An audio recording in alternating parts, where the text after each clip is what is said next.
Donc, nous allons prendre la parole dans la lettre aux Éphésiens. C'est une lettre que nous avons déjà travaillée ensemble, si vous vous rappelez bien. Et donc, c'est une lettre de l'apôtre Paul.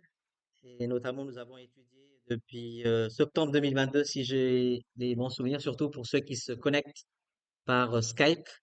Nous avons étudié cette lettre avec l'église de Lille, du moins une partie de l'église de Lille. Et certaines de ces études sont disponibles sur YouTube si vous voulez les écouter.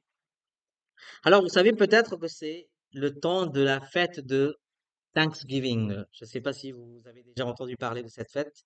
Cette année, ça sera le 27 novembre, ou fête des actions de grâce, si on doit le dire dans la francophonie. Dans certains pays, c'est une fête très traditionnelle qui est célébrée, surtout aux États-Unis aussi, entre autres. C'est une fête des remerciements. C'est une fête de action de grâce. Eh bien, les remerciements sont parfois denrées rares dans notre société parce qu'il y a beaucoup de revendications, parce qu'il y a tellement de manifestations, des manifestations sociales. Nous, dans la région parisienne, on en connaît assez régulièrement avec les transports et toute autre personne de différentes entreprises. Et récemment, j'ai même lu qu'il y avait une manifestation des chauffeurs de taxi dans la région Hauts-de-France, ici à Lille même.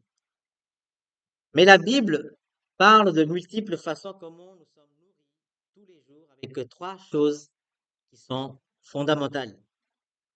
Ces trois choses fondamentales sont les remerciements, pour commencer, et puis les prières et l'adoration envers Dieu.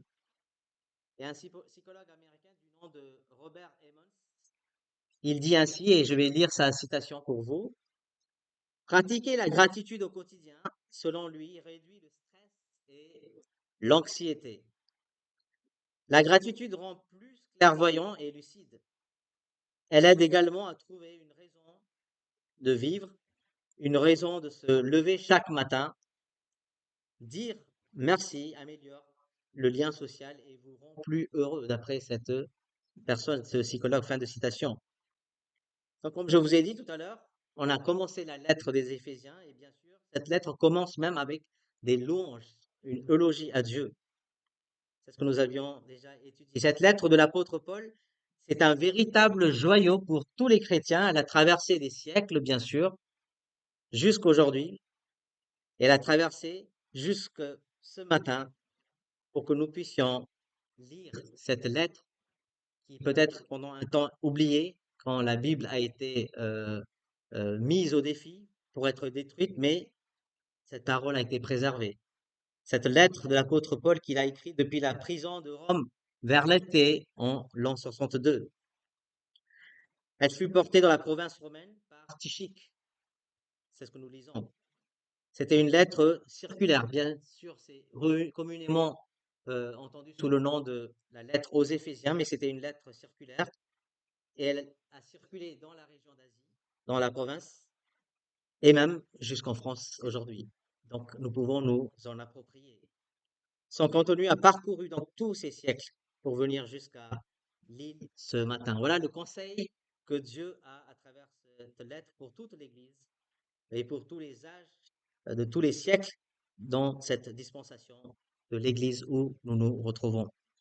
Et depuis son implantation de l'Église d'Éphèse, cette Église reste un vrai modèle pour notre instruction. Donc, pour que nous ayons une vie plus approfondie, pas une vie superficielle, mais pour avoir une vie plus approfondie, nous devons développer davantage cette attitude de gratitude. Nous devons entrer dans une vie de prière et nous devons plonger dans l'adoration fidèle envers Dieu et notre Seigneur Jésus-Christ.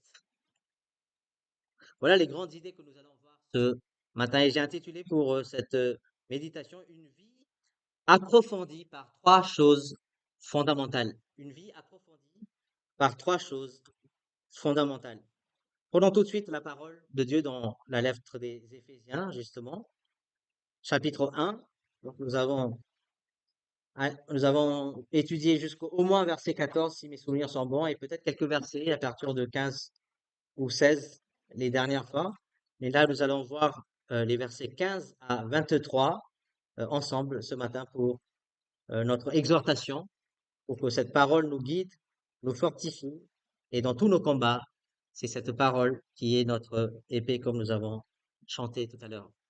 Prenons donc la parole de Dieu dans Éphésiens chapitre 1, versets 15 à 23. C'est la parole de Dieu.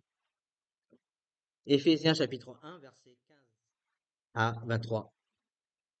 C'est pourquoi moi aussi, ayant entendu parler de votre foi au Seigneur Jésus et de votre amour pour tous les saints, je ne cesse de rendre grâce pour vous. Je fais mention de vous dans mes prières, afin que le Dieu de notre Seigneur Jésus-Christ, le Père de gloire, vous donne l'esprit de sagesse et de révélation dans sa connaissance. Qu'il illumine les yeux de votre cœur pour que vous sachiez quelle est l'espérance qui s'attache à son appel, quelle est la richesse de la gloire de son héritage qu'il réserve aux saints, et quelle est envers nous qui croyons l'infinie grandeur de sa puissance, se manifestant avec efficacité par la vertu de sa force. Il l'a déployé en Christ, en le ressuscitant des morts et en le faisant asseoir à sa droite dans les lieux célestes, au-dessus de toute domination, de toute autorité, de toute puissance, de toute dignité, de tout nom qui peut être nommé, non seulement dans le siècle présent, mais encore dans le siècle à venir. Il a tout mis sous ses pieds et il l'a donné pour chef suprême à l'Église, qui est son corps, la plénitude de celui qui remplit tout en tous. C'est la parole de Dieu. Voilà un plan que je vais vous présenter, un plan parmi bien d'autres pour méditer cette parole, pour notre enseignement, pour l'enseignement du Seigneur, ce qu'il a pour nous. Alors nous allons voir dans un premier temps, d'une manière personnelle, le commencement dans ma gratitude. C'est surtout les versets 15 et la première partie du verset 16 qui parlent de cette gratitude. Et puis après, nous allons voir la continuité dans mon intercession au Père de gloire. L'apôtre fait mention de ses prières. Donc la continuité dans mon intercession au Père de gloire. Versets 16 au 19. Et puis nous finirons avec le point culminant dans mon adoration. L'adoration de Christ, le chef suprême de l'Église. Versets 20 à 23. Donc le commencement dans ma gratitude. Voilà les premières choses que nous pouvons voir dans cette vie approfondie. Dans la vie approfondie avec le Seigneur, dans notre relation intime avec Dieu, notre vie commence par la gratitude de voir l'amour, de voir la foi des uns et des autres. Bien sûr, il y a tellement de sujets à remercier, mais ici, l'apôtre Paul, il va insister sur la foi au Seigneur Jésus-Christ et la charité pour tous les saints. Voilà ce qu'il dit, ce que nous avons lu. C'est pourquoi, moi aussi, ayant entendu parler de votre foi au Seigneur Jésus et de votre charité pour tous les saints, je ne cesse de rendre grâce pour vous, faisant mention de vous dans mes prières.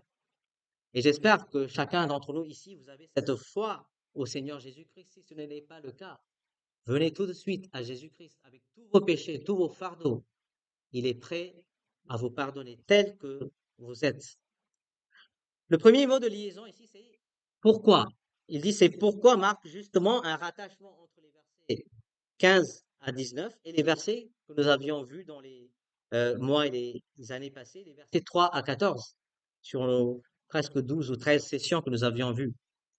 La gratitude de Paul se fonde sur les deux premiers éléments, les trois choses chrétiennes, familières, ce qu'on appelle la triade, la foi, l'amour et l'espérance. Ce que nous lisons notamment dans 1 Corinthiens chapitre 13.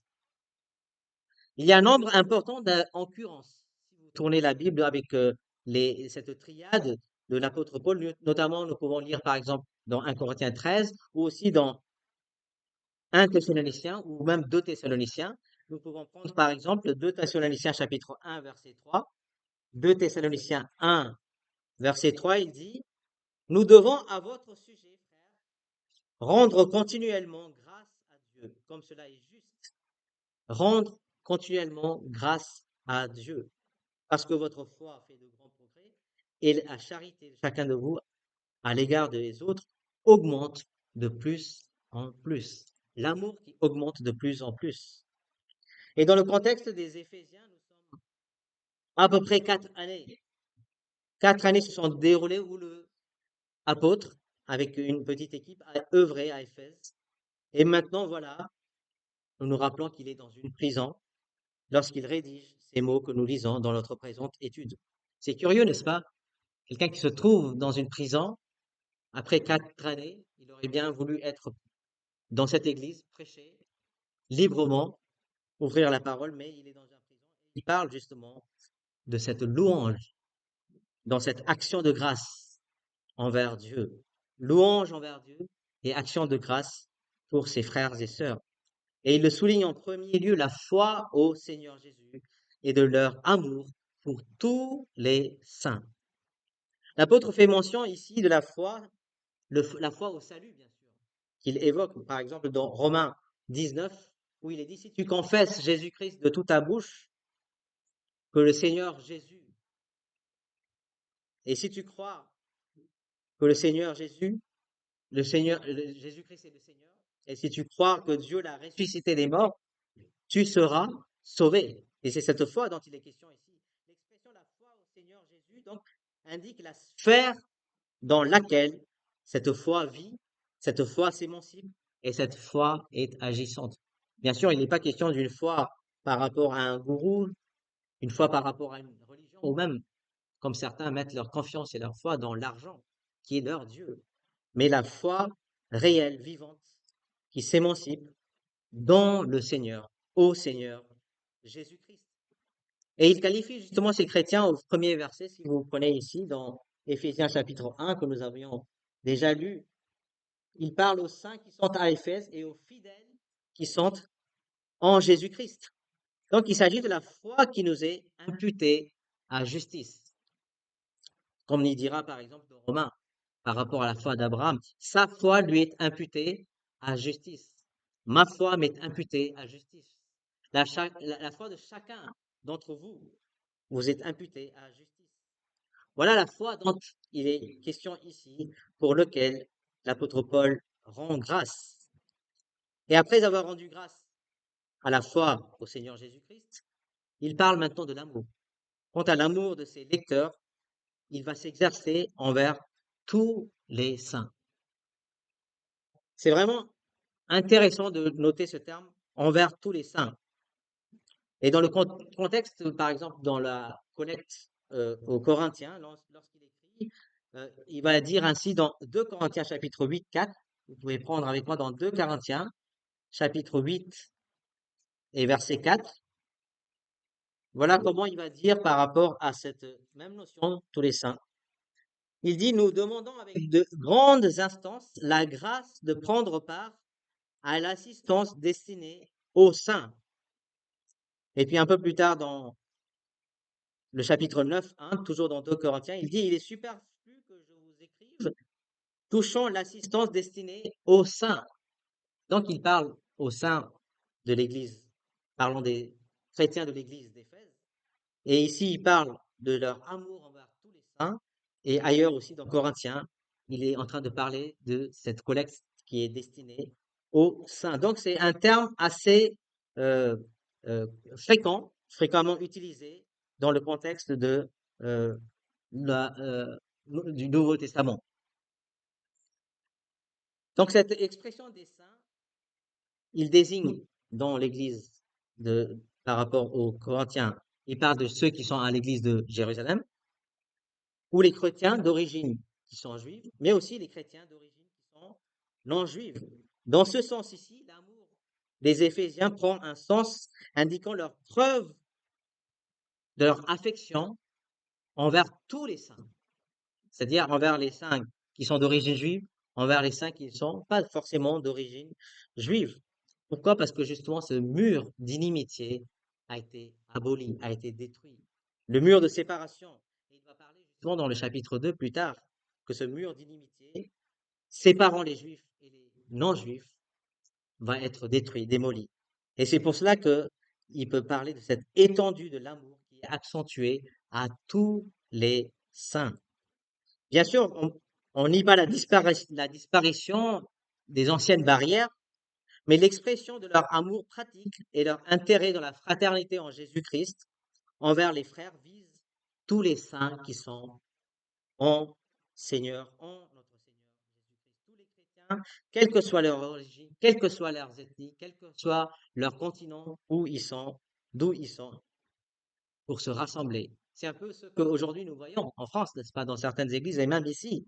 Et nous rendons grâce justement au Seigneur de cette œuvre qu'il a accomplie par tout le monde et qu'il nous a réunis ici dans cette église locale de toute origine et de tout azimut, de tous les ethnies. Et ça, c'est une œuvre que Dieu seul peut faire. Et c'est en notre seul Seigneur Jésus-Christ qu'il peut accomplir cette merveilleuse œuvre. Justement, dans cette interprétation qui se confirme à tous les siens dans Éphésiens 3, 18, on peut le voir aussi.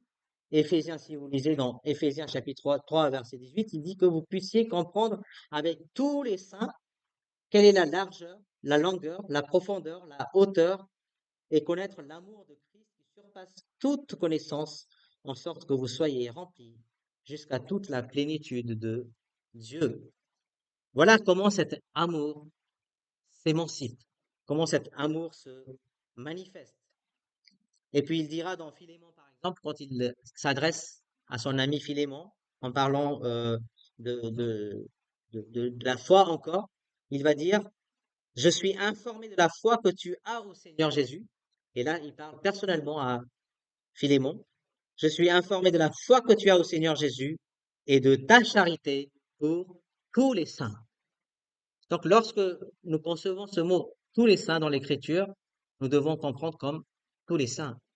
Quand la parole dit Dieu veut que tous les hommes parviennent à la connaissance de la vérité, qu'ils soient sauvés, il est question de tous les hommes, sans exception. Et pareil ici, de tous les saints, c'est-à-dire ceux qui sont en Jésus-Christ, de la charité que tu as pour tous les saints. Peut-être que vous vous rappelez d'un frère ou d'une sœur qui sont en Christ, dans l'Église, ou peut-être en dehors de l'Église, et que vous avez peut-être du mal à donner un peu d'affection, donner un coup de fil. Eh bien, l'apôtre Paul, il dit de la charité pour tous les saints. Et cette exhortation qu'il le donne, il dit, je rends grâce, je ne cesse de rendre grâce pour vous, ayant entendu parler de votre foi au Seigneur Jésus-Christ et de votre amour pour tous les saints. Tout comme il s'adresse à toute l'Église, à l'Église d'Éphèse, il s'adresse aussi à Philémon personnellement de cette information de la foi au Seigneur Jésus-Christ et de sa charité pour tous les saints. Par amour pour les autres, ces chrétiens d'Éphèse, ils se sont attelés corps et âme au service des uns et des autres, d'après les nouvelles qui sont parvenues jusqu'à l'apôtre Paul. Et ces fidèles, principalement d'origine païenne, étaient au service des autres.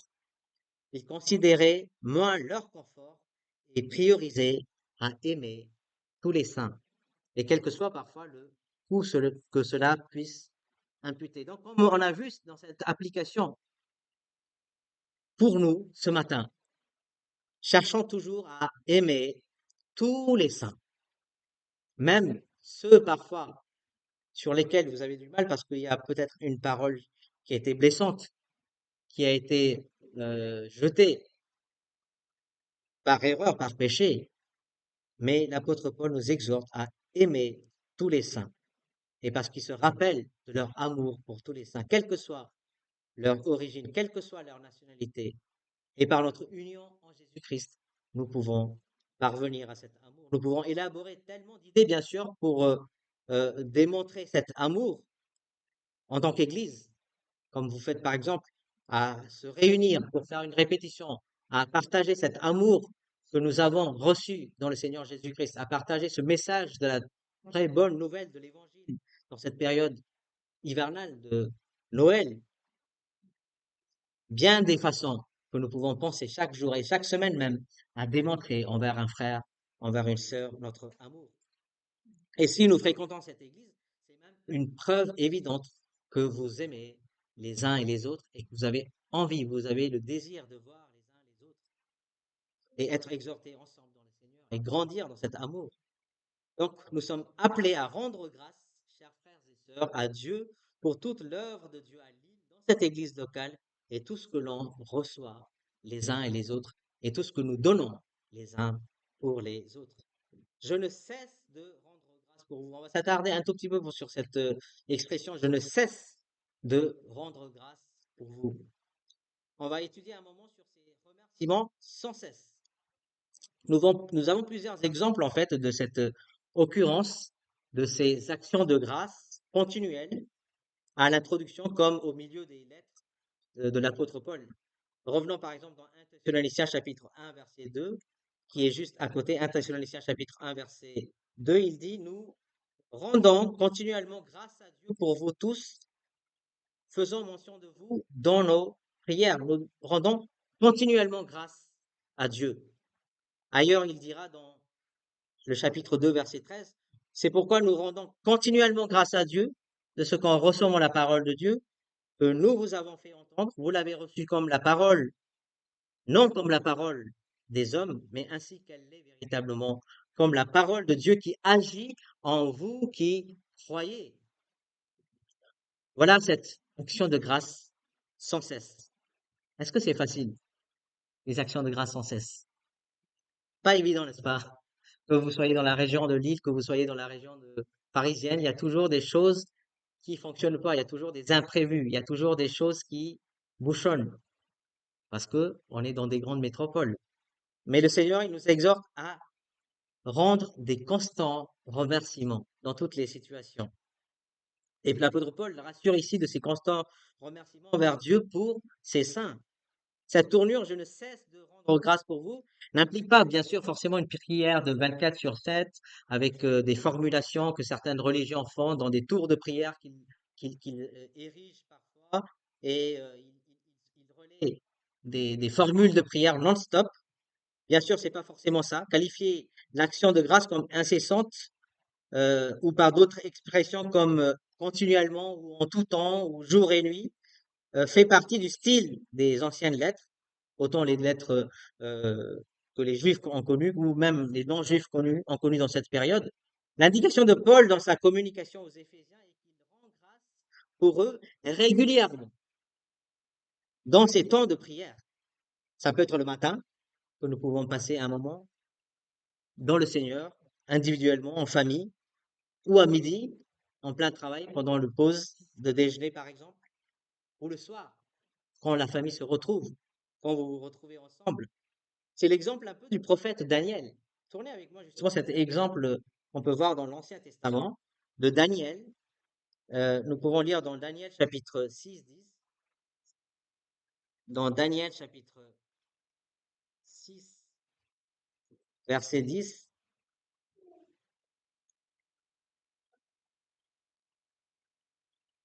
Nous lisons ainsi: lorsque Daniel sut que le décret était écrit, il se retira dans sa maison où les fenêtres de la chambre supérieure étaient ouvertes dans la direction de Jérusalem. Et regardez bien.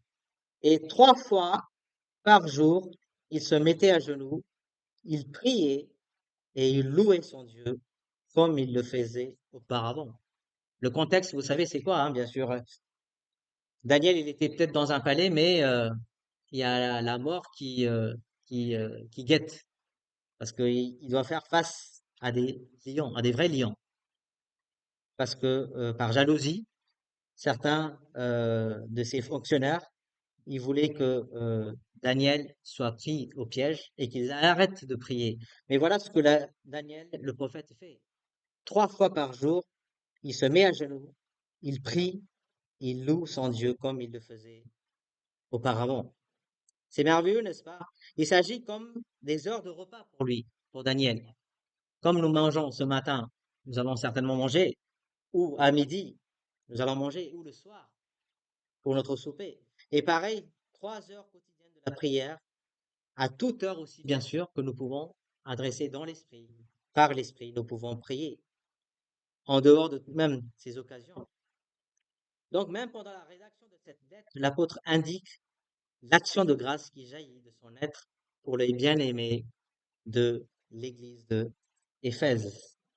En deuxième application, nous pouvons tirer dans notre vie pratique, comme nous avons dit tout à l'heure, en tant que famille en Christ, ensemble, avec des sujets que nous pouvons énumérer presque tous les jours et de toutes les heures de la journée, dans la soirée par exemple.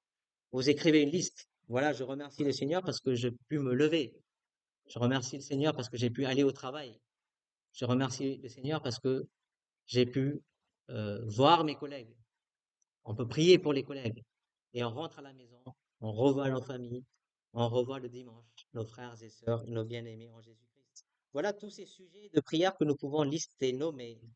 Et ça peut être une action de grâce pour un mari, pour une épouse, pour les enfants pour leurs parents, pour les frères et sœurs en Christ, les anciens, les diacres des églises et des églises qui sont en France. Lorsque vous venez par exemple dans les camps, nous pouvons voir le nombre d'églises qui se retrouvent.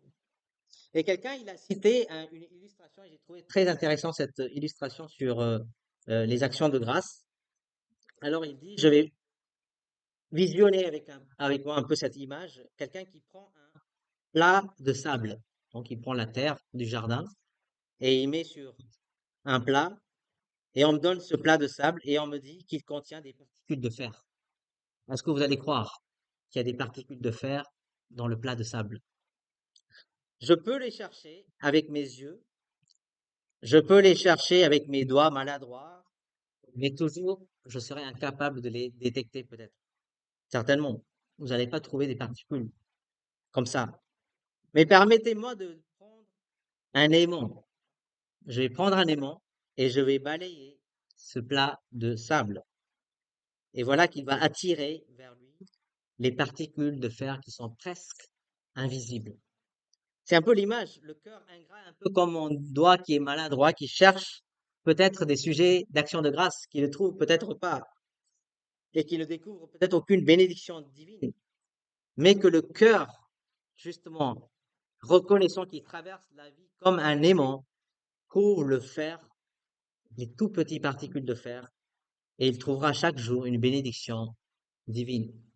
Donc même pour pratiquer ce soir, vous pouvez prendre un stylo et dire, voilà pourquoi je vais remercier le Seigneur pour cette nouvelle semaine qui s'ouvre, que le Seigneur nous accorde justement et nous transforme nos cœurs comme cet aimant qui trouve les particules de fer, qu'on puisse trouver, aussi invisible que ce soit, c'est faire à l'œil nu pour qu'on énumère chaque jour et écrire une liste de sujets pour remercier le Seigneur et intercéder en faveur des saints.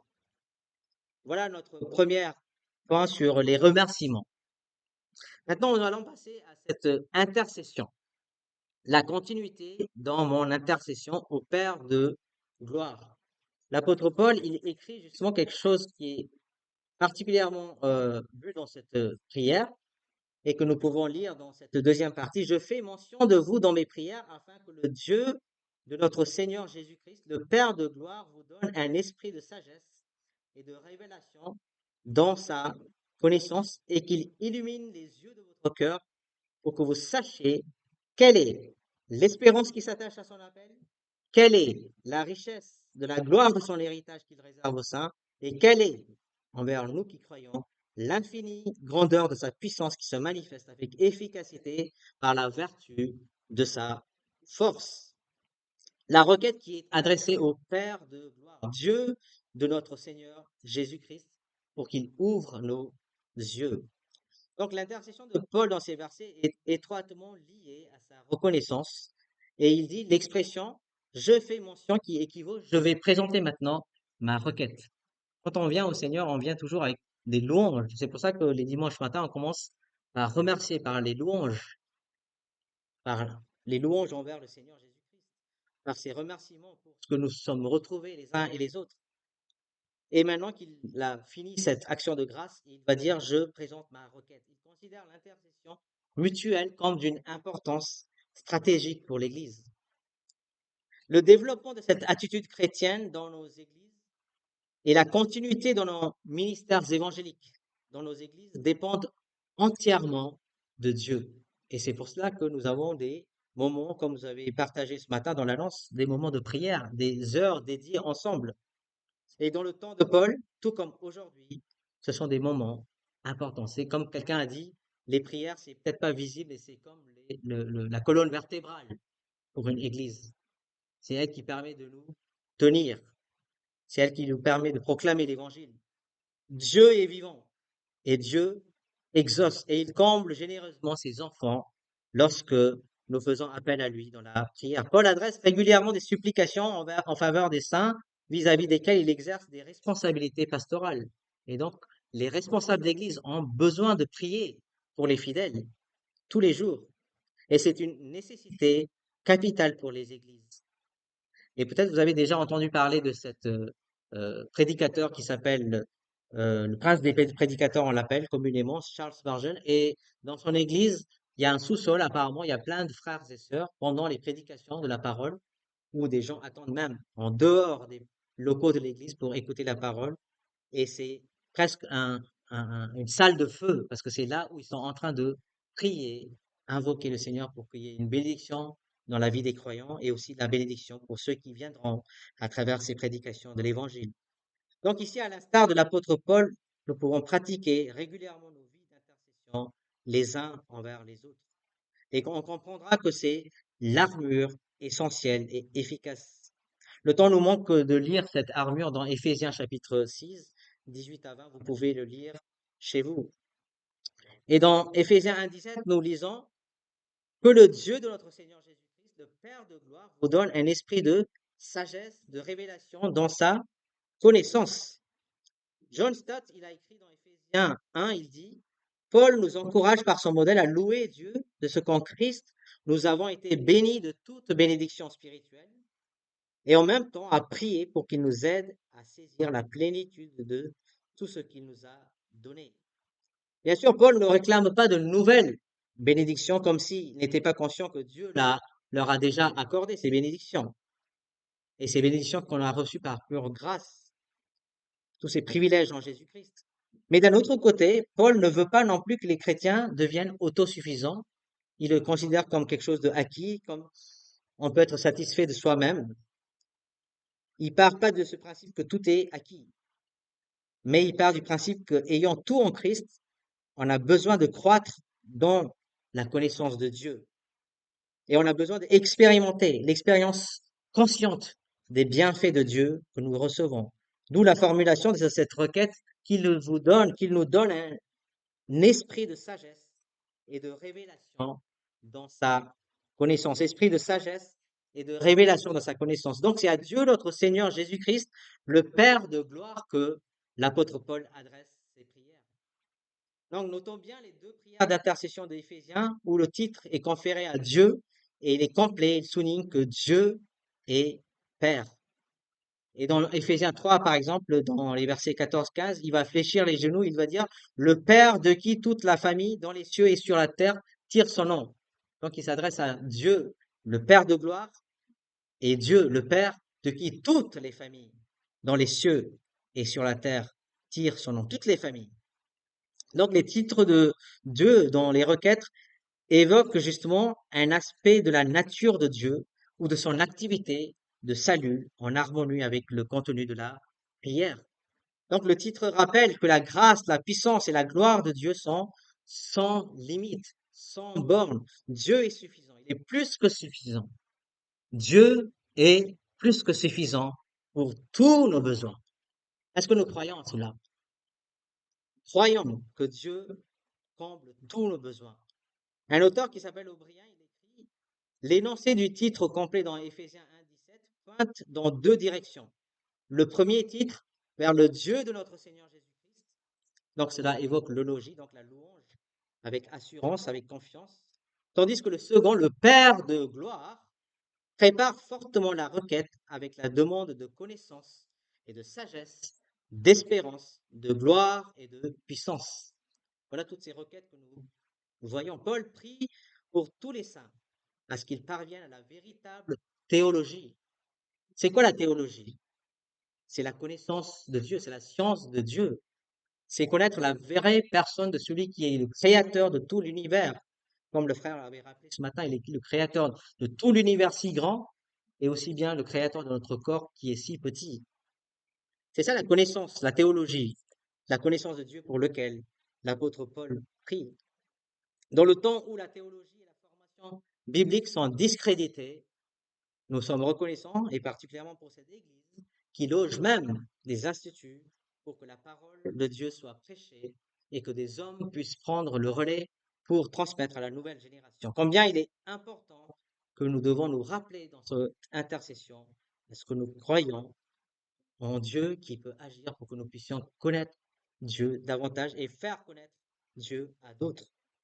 Le Père de gloire est une expression d'influence sémitique dans l'Ancien Testament, même si cette expression sous cette forme est unique, plutôt dans le Nouveau Testament ou dans le judaïsme, Dieu est appelé Dieu de gloire, par exemple dans Psaume 29, Roi de gloire, Psaume 24.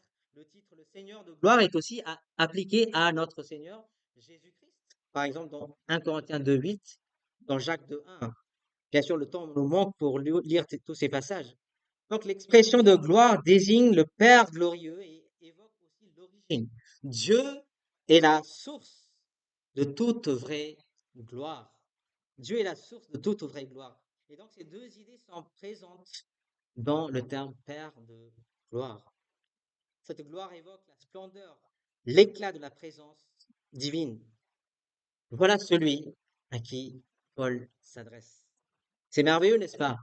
Et nous aussi, voilà envers qui le Père de gloire que nous pouvons nous adresser. Cela établit une relation forte, intime dans notre Seigneur Jésus-Christ. C'est au Dieu de notre Seigneur Jésus-Christ et au Père de gloire que nous adressons nos requêtes. Et ces requêtes pour l'illumination des yeux du cœur. On va s'arrêter juste un peu de temps dans cela. Pascal Blaise, que vous connaissez peut-être pour certains, vous avez lu certainement peut-être, il dit le cœur a ses raisons que la raison ne connaît pas. Pascal Blaise, il dit le cœur a ses raisons que la raison ne connaît pas. Donc il parle d'une raison de cœur. Et ici, l'apôtre Paul, il dit qu'il illumine les yeux de votre cœur pour que vous sachiez quelle est l'espérance qui s'attache à son appel. Quelle est la richesse de la gloire de son héritage qu'il réserve aux saints? Quelle est envers nous qui croyons l'infinie grandeur de sa puissance? Cette puissance qui se manifeste avec efficacité par la vertu de sa force. Donc le temps nous manque bien sûr pour décortiquer tout le contenu de ces requêtes, bien sûr. On ne fait que survoler. Nous pouvons noter trois choses par contre dans l'illumination des yeux de notre cœur. Nous contrôlons régulièrement notre vision physique. Et puis, avec l'âge, certainement, on est obligé de l'ajuster, on est obligé de prendre des lunettes, etc., etc. Et ça fait partie de notre vie. Il faut passer par un ophtalmologue à un moment donné ou à un autre pour analyser notre vue. Ça peut se perdre vue de loin ou vue de près pour la lecture et on a besoin de ces dispositifs, de ces lunettes. Mais quant à la vision spirituelle dont il est question ici, Paul demande que Dieu le contrôle et qu'il illumine cette vision, ces yeux du cœur. Quel est le but de cette vision? C'est pour la connaissance, comme nous avons vu. Et le terme ici, c'est Eidenai. Cette connaissance plus approfondie en trois domaines qu'il va évoquer. Il va dire l'espérance liée à votre appel. Chaque chrétien doit apprécier cette espérance, cet espoir sûr de l'avenir. En ce temps où nous sommes marqués par tant de crises, des crises d'économie, des crises sociales, des crises sanitaires, des crises de guerre, et les gouvernements, j'en dis pas plus, qui tombent, qui chutent constamment. Et en ces temps de crise, le chrétien apprécie l'espérance qui est liée à son appel. Cet espoir sûr pour l'avenir qui se repose sur son appel au salut dans le passé. Nous sommes sauvés, comme nous avons chanté tout à l'heure. L'auteur du livre des Hébreux nous exhorte ainsi, ne cherchez pas, je vais lire dans Hébreux 6, 19, il dit cette espérance, nous la possédons comme une encre de l'âme sûre et solide. Elle pénètre au-delà du voile. Et plus tard, il dira 10, 23, Hébreux 10, 23, retenons fermement la profession de notre espérance, car celui qui a fait la promesse est fidèle. C'est pas un politique qui a fait cette promesse, c'est Dieu, le Père de gloire, qui fait cette promesse. Celui qui a fait cette promesse est fidèle. Voilà l'espérance que nous puissions saisir. C'est quoi cette espérance qui est liée à notre appel? Et plus tard, il va dire la richesse de la gloire de son héritage qui est réservé aux saints. Nous avons chanté tout à l'heure. J'ai part à cet héritage. Imaginez le château de Versailles et qu'un jour on vous dit ça sera votre héritage. Peut-être qu'on ne vous dira pas, ni à moi ni à vous. Mais l'héritage que nous avons, c'est un peu cette image en Jésus-Christ, c'est bien, bien plus glorieuse. Et c'est pour ça qu'il dit la richesse de la gloire de son héritage qui est réservé aux saints.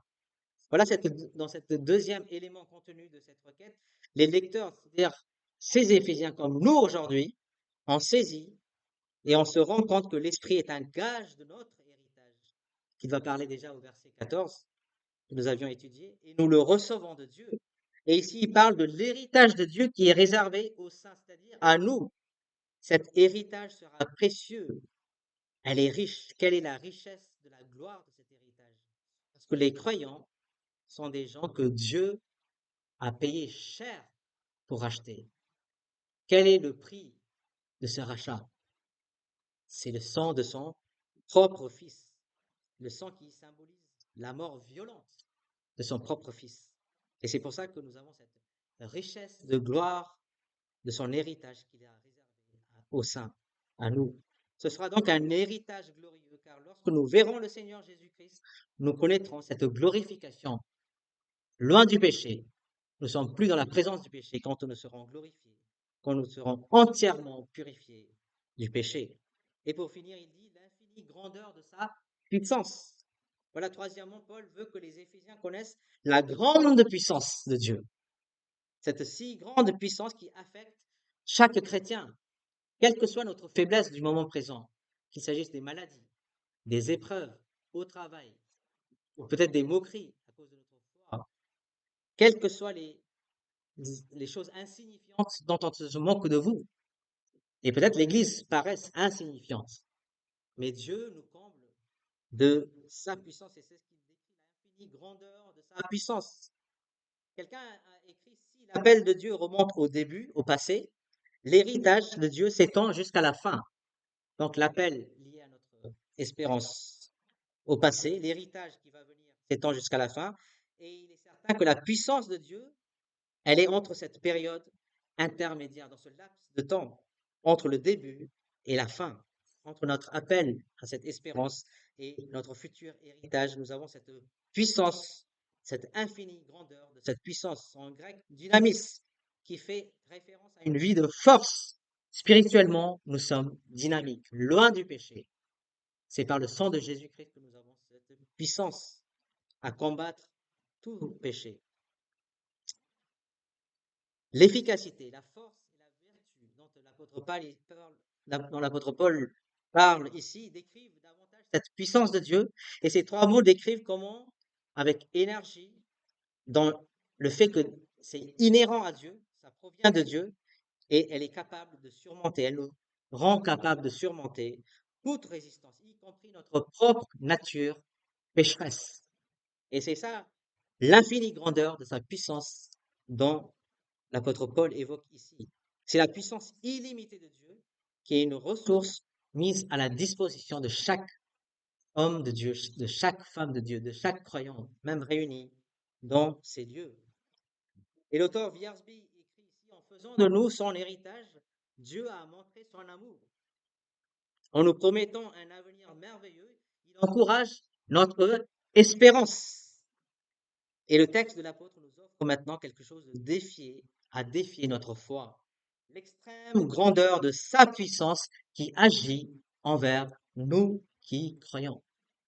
Voilà quelle merveilleuse grande chose que nous avons à travers la foi au Seigneur Jésus-Christ. Que seuls les chrétiens possèdent. Que seuls les chrétiens ont le choix de dire non au péché parce que nous sommes revêtus de cette puissance, de cette infinie grandeur, de la puissance de Dieu qui agit en nous. On va finir, frères et sœurs, avec ce troisième point, de ce point culminant dans mon adoration de Christ, qui est le chef ou la tête suprême de l'Église. Le chef suprême de l'Église, c'est Jésus-Christ, versets 20 à 23, il dit, il l'a déployé en Christ en le ressuscitant des morts et en le faisant asseoir à sa droite dans les lieux célestes, au-dessus de toute domination, au-dessus de toute autorité, au-dessus de toute puissance, au-dessus de toute dignité et de tout nom qui peut être nommé, non seulement dans le siècle présent, mais encore dans le siècle à venir. Il a tout mis sous ses pieds. Et il l'a donné pour chef suprême à l'Église qui est sans corps, la plénitude de celui qui remplit tout en tous. Je pense qu'on peut développer rien que cette partie en 1 heure, mais le temps nous manque, bien sûr. Donc une vie approfondie culmine toujours dans l'adoration fidèle, non seulement en esprit, mais en vérité de tout notre être. Et ce que nous trouvons intéressant dans ce passage, c'est qu'il implique tout le corps de l'Église, tout ce corps du Christ composé de la tête qui est le chef, c'est-à-dire Jésus lui-même, notre Seigneur. Donc pour une adoration fidèle, toute l'implication de notre être, de notre corps en tant qu'Église est nécessaire. C'est pour ça que l'Église se réunit toujours. Alors, bien sûr, quand c'est possible, il y a encore des pays où c'est difficile.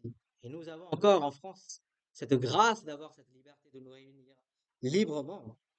Donc, on va courtement développer cette partie de cette élogie de l'apôtre Paul, de cette action de grâce, de ces prières.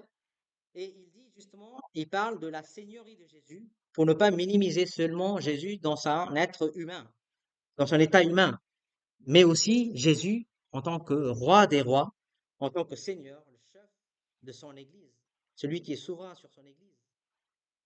Avec un peu plus de détails dans le déploiement de cette puissance de Dieu, Dieu, il la déploie en Jésus-Christ, et Paul va souligner cette puissance qui est déployée dans 3 événements majeurs. Voilà la foi exclusive que nous proclamons en Jésus-Christ pour le Fils de Dieu. Et 3 événements qui s'est déroulé dans le Fils de Dieu, c'est quoi? En le ressuscitant d'entre les morts. Voilà ce qui est exclusif. Aujourd'hui, beaucoup d'intellectuels, beaucoup d'hommes érudits, s'ils veulent attaquer quelque chose, ils attaquent quoi? La résurrection de Jésus-Christ. Et nous croyons et nous proclamons haut et fort Jésus-Christ ressuscité. Il est ressuscité par la puissance de Dieu, corporellement, historiquement, le 3e jour, vu par plusieurs, même jusqu'à 500. Et même celui qui a persécuté l'Église, l'apôtre Paul, va écrire un chapitre entier, le chapitre 15 de 1 Corinthiens, pour décrire la résurrection de Jésus d'entre les morts. 2e événement, par son exaltation dans les cieux. Jésus-Christ a été exalté dans les cieux. Et dans Philippiens 2,9, nous lisons, Dieu l'a souverainement élevé. Et puis 3e événement, par son siège, il s'est assis à la droite du Père dans les lieux célestes. Donc le règne actuel de Jésus-Christ ressuscité, assis à la droite du Père, une fois qu'il est exalté, en tant que chef sur l'Église, n'est pas comme son règne du trône de David, qui est le royaume de David. Le premier règne est présent, aujourd'hui, céleste, spirituel, il règne sur son Église, et le second est celui qui est futur et terrestre, il est à venir. Non seulement dans ce temps présent, mais aussi sa seigneurie sur la création sera évidente dans le futur, lorsqu'il régnera pendant le millénium sur cette terre, comme nous croyons. 1000 ans sur terre, Jésus-Christ sera le Seigneur des seigneurs, le roi des rois. L'apôtre Paul souligne avec force une partie de la christologie appelée l'exaltation et la domination de Jésus-Christ. C'est ce que nous voyons dans la christologie, dans la science de la personne du Christ. Non pas comme la domination égoïste des tyrans, des hommes, des leaders, mais comme le grand berger des brebis, ou comme un roi avec un sceptre de équité dans la parfaite justice, au pied duquel Dieu a tout soumis. Et il y a aussi ce caractère souverain de Jésus-Christ décrit comme étant au-dessus de toute domination, de toute autorité. Imaginez toute la G7 réunie ensemble. Eh bien, il est bien au-dessus de toute cette autorité, ces autorités, de toute puissance, de toute dignité et de tout nom qui peut être nommé.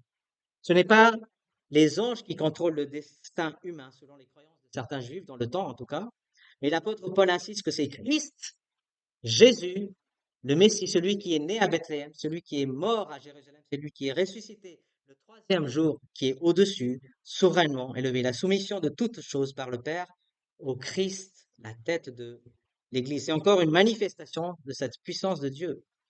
Il est donné ici à l'Église pour le bénéfice de l'Église, Christ comme tête, chef suprême sur toute chose. L'Église a l'autorité et a le pouvoir de vaincre toute opposition parce que son chef suprême, sa tête est le Seigneur de tous, Jésus, le Messie. Ne changeons pas donc ce rôle en prenant cette chefferie à soi-même en tant qu'humain. Nous allons tomber dans l'orgueil.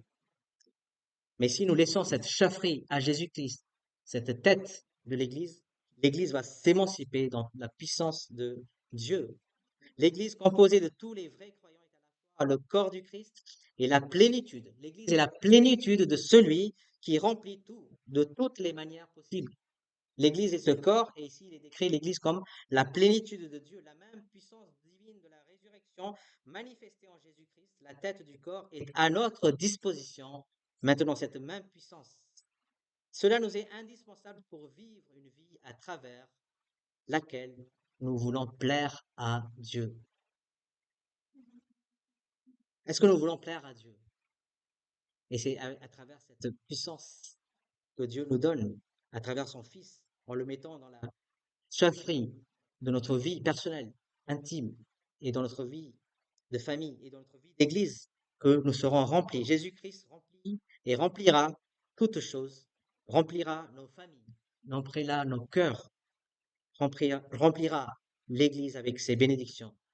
L'église n'a pu voir le jour seulement après l'exaltation de Jésus-Christ qui est monté au ciel pour devenir la tête de son corps. En conclusion, chers frères et sœurs, nous pouvons en retenir quelques applications, trois applications dans ce passage, dans ce message, pour approfondir notre vie spirituelle, individuellement, en famille. Pour commencer, reconnaître avec remerciement. Faites des petites listes, des petites choses, des personnes, des gens de l'Église, de ceux qui sont au Christ dans vos familles, à Lille, ici même, et peut-être autour, dans d'autres communes, pour qu'il y ait un approfondissement dans notre vie spirituelle lorsque nous voyons la foi, leur foi et leur amour qui grandit. Certains sont déjà fidèlement là, avec cette foi, et pour d'autres qui vont rejoindre cette église, prions, remercions Dieu, le Seigneur par avance et par la foi. Et dans le contexte, organiser des réunions de prière hebdomadaires, comme vous faites, vous réunir, vous retrouver, intercéder les uns pour les autres, tend toujours à cette croissance spirituelle et continuelle de l'église. Et le point culminant, c'est l'adoration du Christ, celui qui remplit toutes choses, celui qui est le corps, qui est la plénitude, celui qui remplit tout en tous. C'est lui qui est l'objet de notre adoration. C'est sa croix et sa résurrection qui nous fait que nous sommes dans cette puissance de Dieu. Il est le Seigneur ressuscité, exalté, et lui seul est la tête de l'Église dans le culte d'adoration de cette Église locale et partout les saints dans ce monde entier, de l'île jusqu'aux extrémités de la terre. Que Dieu soit glorifié. Prions avec ces paroles. Seigneur, nous te remercions pour cette exposition que tu nous donnes à travers cette parole, cette louange, pour la gloire de ta grâce que nous avons. Oui, c'est merveilleux de voir que tout cela nous est accordé en temps bien-aimé, ton Fils Jésus-Christ. Merci pour cette rédemption que nous avons par son sang. Merci pour la rémission de nos péchés. Merci pour ce que tu nous réunis fidèlement avec toutes nos incapacités à nous retrouver autour de ta parole. Merci pour chaque frère, chaque sœur qui sont réunis ici. Et si quelqu'un ne te connaît pas aujourd'hui, ô Seigneur, qu'il puisse venir au pied de ta croix et demander le pardon pour ses péchés, quels que soient ses péchés. Ô Seigneur, tu es le Dieu bienveillant qui pardonne et qui accueille pour que cette personne soit ajoutée. Merci pour tout ce déploiement de cette puissance que tu manifestes en ton Fils, que nous avons lu à travers cette résurrection des morts, et qu'il a été exalté, et tu l'as fait asseoir à ta droite. Et maintenant qu'il est celui qui domine sur toutes choses, oui Seigneur, que ton Église aussi puisse avoir cette puissance, cette autorité à faire face à tous les défis, à toute résistance contre elle, avec ta croix comme bannière. Seigneur, bénis cette église, bénis chacun des membres. Tu connais toutes les épreuves de chacun, les épreuves physiques, de santé, de travail. Ô Seigneur, que tu puisses pourvoir à tous les besoins spirituels et que ton nom soit toujours à jamais glorifié. C'est au nom glorieux, précieux, la tête Christ que nous prions, Père céleste, Père de gloire. Amen. Merci de votre attention.